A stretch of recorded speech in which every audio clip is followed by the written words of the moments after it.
আসসালামু আলাইকুম। আজকে নিয়ে আসছি একদম হাত লাগানো ছাড়াই বেগুন ভর্তা। তো আমি প্রথমে এখানে বেগুন নিয়ে নিয়েছি। দেখেন, এটা পুড়িয়ে নিয়েছি। চিমটা দিয়ে পুরাটাই আমি একদম ছিলে নিয়েছি।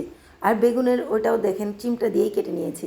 তারপরে এইখানে নিয়েছি আমি এখানে নিয়েছি লবণ দিয়ে ভালো করে মেখে রাখা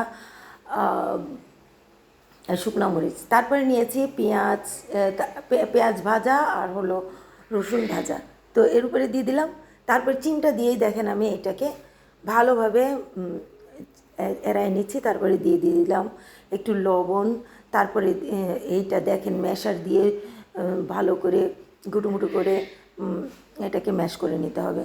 এই যে দেখেন, হাত লাগানো ছাড়াও কিন্তু আমরা ভর্তা করতে পারি। এইভাবে দেখেন। তারপরে এটাকে আমি আরেকটু সরিষার তেল দিয়ে দিলাম। আমি আগেও দিয়েছি সরিষার তেল। তারপরে বেগুন ভর্তা একটু সরিষার তেল দিলে ভালো হয়। তো আমি এখানে দেখেন আমার ভর্তাটা কত সুন্দর হয়েছে। এই যে দেখছেন, কত সুন্দর একটা ভর্তা হয়েছে। এখন পরিবেশন করি।